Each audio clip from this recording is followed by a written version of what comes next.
Michael, I have to show you the polling that our news organization has traditionally always done with the Wall Street Journal. And it's the benchmark category, is our nation on the right track or wrong track? And boy, are the president's numbers underwater. 63-28.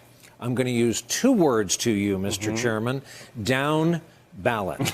Republicans running next time around for everything. Senate, governor, House, state legislature, town council. It's ugly.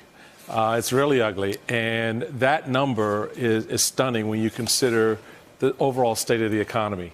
When you consider that, there's talk recessions and there's some things you need to be concerned about at the edges at this point. But by and large, people, when they look at the economy, have a good feeling about where the economy is versus where it's been.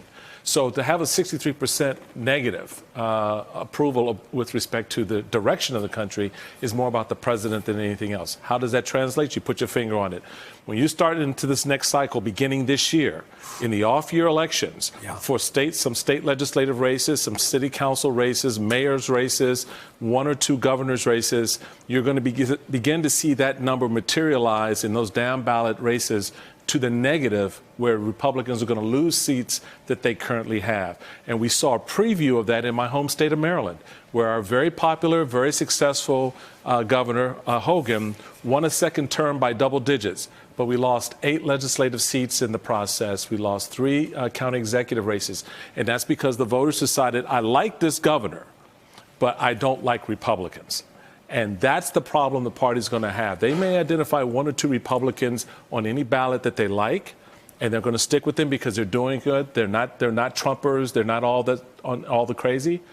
But any other Republican out there, it's a pox in their house. It's a way of sending a message that measures up to that 63% negative. So, Peter, about those numbers that our two news organizations collaborated to poll in the field, talk to our audience, members of our audience who don't get to talk to the people who leak on the inside, the people who work in this West Wing, this administration.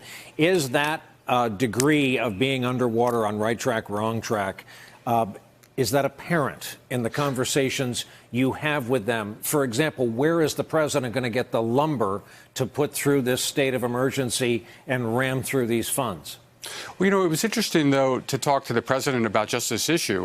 We were talking about what his agenda might look like in the next 2 years before the re-election campaign really kicks in. And he was saying that he's not at all optimistic that he can get anything accomplished with this Congress, particularly with the Democratic-controlled House. He said what they're likely to do is to try to expel him.